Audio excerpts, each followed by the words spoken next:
for the workshop. It's amazing that you created this organization, and so I love the direct and straightforward approach. There is only one thing that I wanted to point out. All I have a T-shirt that says "Eat pussy, not animals," so I guess I'm not going to use it anymore. And did you used to wear it at the queue? No. Okay, so, because you said that it's not good to ask people if they like animals and what they think about animals, and I agree with that. Like, being vegan is not about liking animals or what you feel about animals, it's just behaving respectfully towards their life. But are we not putting aside the fact that people is truly brainwashed and they're truly experiencing cognitive dissonance? Like, for example, I am not a natural empath. I have been, people will confirm that people around me that sometimes I'm cold and not too emotional. I've been said that I'm a narcissist. Before making the connection with animals, I was a true speciesist. And that's probably because of what I've seen when I was young. When I was young, I had a lot of family farms. So rabbits were in cages, hens in cages, and I would see them being slaughtered and murdered. I've seen a couple of times pigs being slaughtered. So saying that, and even in other situations in life, like I would make jokes about my cousin that had a rabbit as a pet. I said, this is stupid, we should kill it and put it in an oven with potatoes. So, and I needed to hear the words, because what I did have empathy for was injustice. I did have empathy for injustice. I didn't like hearing my family making jokes about racism and sexism, right? So I had that empathy against injustices, but I didn't see animals as like me. I didn't see them. I saw them as something below me, something that's there for me, whether it's a pet that gives me company or an animal that gives me food. So I needed the words of Joy Carpstrom, that reminded me that they are individuals, they are people, they're experiencing life, and this is where I clicked, right? So something that I do now always during my outreach, and I've done a lot.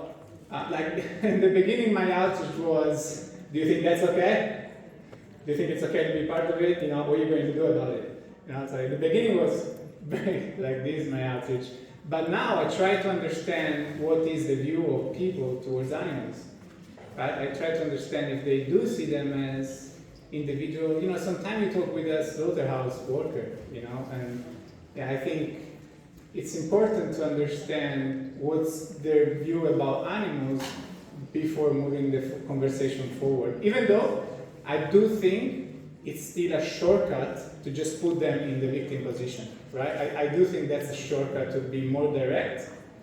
But do they get it, right? So that's what I'm asking for. Is it a waste of time to help them empathize to the fact that the animal's experience is the same as what they would feel in that position? That's it. Okay, that's it? Yeah. Yeah. I think I get the question. So, obviously, it's okay to see where they're at, because we want to meet them where they're at, because everyone might be in a different place, right? Their view towards animals, how they view animals, what they think about the animals, whether they recognize animals as individuals or not, whether they respect animals. So this is going to be different for each person. So it's okay to try to figure out where they're at, if that's what you're asking. It's okay, and you can do so by asking questions or following the steps. Even following the steps will give you that information regardless.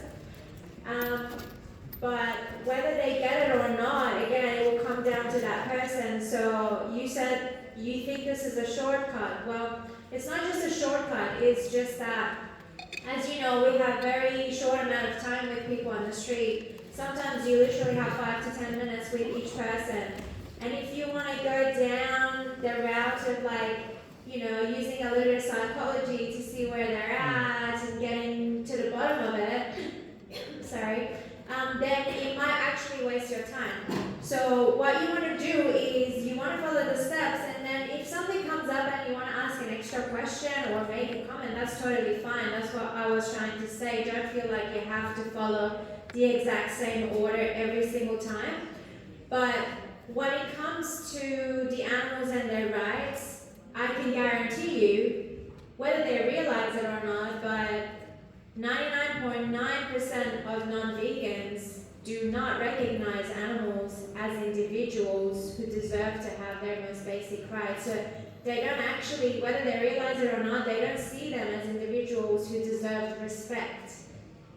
So have that in the back of your mind, but then if you want to go further into where that person is, sure, ask them questions, but don't do it by trying to figure out if they like animals or if they have compassion, if they have empathy.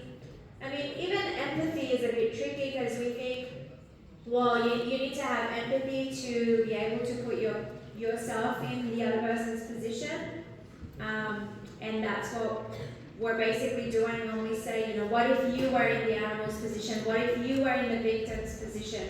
How urgently would you want this to end?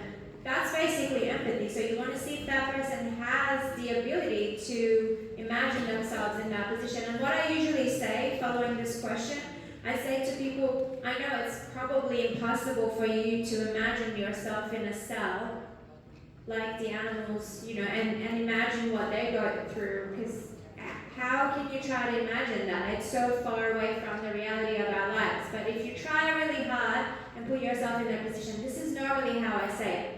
So you are trying to see if that person has empathy or not, but that's as far as you can go with them. You don't want to get too deep into the rest of it. Yeah. So do you want to follow?